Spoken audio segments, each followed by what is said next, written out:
এক সপ্তাহ পর পদ্মা মেঘনা নদীতে ইলিশ সহ সব ধরনের মাছ শিকার নিষিদ্ধ হতে যাচ্ছে। সরকারের জারি করা 22 দিনের নিষেধাজ্ঞা শুরুর আগে শেষ সময়ে দেশের অন্যতম বৃহৎ মৎস্য অবতরণ কেন্দ্র চাঁদপুর বড় স্টেশন মাছঘাটে জমে উঠেছে ইলিশের বাজার। তবে সরবরাহ কম আর চাহিদা বেশি থাকায় প্রতি কেজিতে ইলিশের দাম বেড়েছে গড়ে 100 থেকে 200 টাকা। শুক্রবার সাপ্তাহিক ছুটির দিনে বড় স্টেশন মাছঘাটে ঢাকা সহ দেশের বিভিন্ন জেলা থেকে ক্রেতারা ইলিশ কিনতে ভিড় জমান।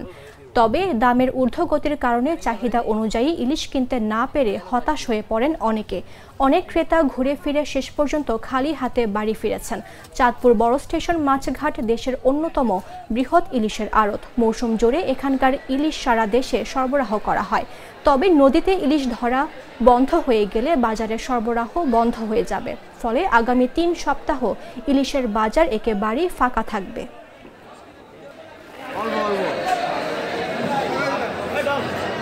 এখন শেষ সময় দিয়ে দাম আস্তে আস্তে বাড়তেছে, তো মাছে ভাতে যে আমরা যে আসলে বাঙালি এ পরিচয় আস্তে আস্তে ভুলে যাইতে হবে। কারণ নদীর দেশের মানুষ, আমাদের পাশে নদী, কিন্তু দেখেন আমরা যদি ইলিশ না খাইতে পারি, মাছ খায় বিনদেশি মানুষ, তা আমাদের কপালটাই খারাপ। আমরা আসলে 7 জন কলিগ কাম ফ্রেন্ড আমরা এখানে ঘুরতে আসছি, মূলত ইলিশ দেখার জন্যই আসছি। চাঁদপুর যেহেতু ইলিশের নগরী, তো এখানে এসে যেটা দেখলাম, মাছ দেখে খুবই ভালো লাগছে, ফ্রেশ তাজা মাছ। তবে মাছের দামটা মনে হয় একটু বেশি। এখন এটা হইতে পারে কোয়ালিটির বিষয় থাকতে পারে, আমরা তো সাধারণভাবে বুঝবো না। তবে প্রাইস আর একটু কমলে মানুষজন আরও আগ্রহী হবে।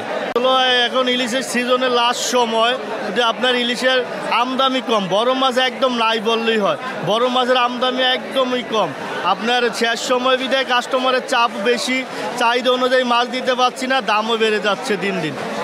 সিজনের প্রায় শেষ সময়, আপনার ইলিশ মাছের আমদানি খুবই কম, বড় মাছের আমদানি নাই বললেই চলে। ধরেন ঘাটে আজকে ছোটো মাছ আইছে প্রায় 500 থেকে 700 মন, কিন্তু বড় মাছ আইছে ধরেন সর্বোচ্চ গেলে 50 থেকে 60 মন।